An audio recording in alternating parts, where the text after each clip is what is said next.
welcome back to Zay's Kid Zone. Now, a lot of people ask, Zayden, how do you make a thumbnail for your object show? Well, I'm here to teach you how. So, as you see here, I am drawing an example of what your object show thumbnail might look like. And as you see in regular object show thumbnails, they have a neat, noticeable look on them. And your thumbnails could look like that too. Or it could be something else.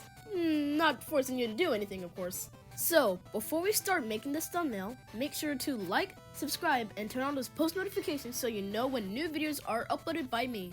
Now, the first thing you want to do is just download an image with a gradient background. Like this one. This is really important to have since your background doesn't really want to look bland to other people. So, after you have your background, let's get your character body. I'll use Red Ball for this tutorial. And note, I'm not forcing you to do anything, so you don't really have to copy me. I'm just giving you tips on how to make a thumbnail for your object show. So, after you've got your character's body, you want to make sure you put it to either the left or right side of the screen, so you can make room for the number of your episode. And so, after you've done that, now you can make the limbs. You can make some neat facial expressions like mad, sad, silly, scared, or any face that you're using. Now, what I usually do is just draw a white outline so I can put the limbs inside the white outline and continue on the thumbnail. Now, if you already have done that, then you can draw the mouth. Now, drawing the mouth is quite simple to do. It's basically just drawing a chopped oval. Then, if you want, you can add teeth and the tongue, or just the teeth. But for me, I'm only sticking with the tongue, just to make it easier on myself.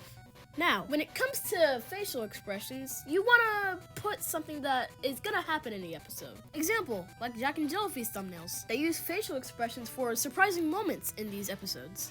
And something that'll surprise the viewer and let them thinking, whoa, what is this? This looks really cool. I wonder what's going to happen in this episode. So they're kind of genuine thoughts on what the episode might be about. Now, what I'm doing right here is adding a glowing effect outside of the character's outline. I like to do this method because it looks like the character is kind of popping out of the screen a little. Now, here's where you can add some special effects to catch the viewer's attention. You can add letters, numbers, or even wacky arms. I'm just saying, you can just add what you want as long as it fits what's gonna happen in the episode. Now, I'm just putting the number 15 here. No, it's not going to be the actual thumbnail for Object Enable 15. I'm just using it as an example as if we were on episode 15 of Object Enable. Right here, I'm going to add some arms to put in some detail effects.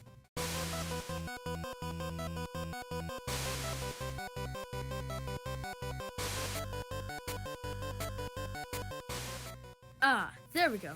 Now, what you're about to see is me going through all my old 2020 Object Enable source files and looking for one specific thing for my thumbnail. I can guarantee that this definitely will help you on your thumbnail. And here it is. Now, I don't know exactly what to call this, but we'll just call it zoom in effect. Now, we can place that zoom in effect right on the number 15 here, so that it stands out and looks cool to the eyes of the viewer. Now, you can resize it, squash it, stretch it until you feel comfortable about where it's at. And you are done! Great work, you have made your first object show thumbnail for your episode. Or maybe your second or your fourth one, so nonetheless, great work. If you'd also like to see more tutorials like this one, then smash that subscribe button, and I'll see you guys next time. Bye!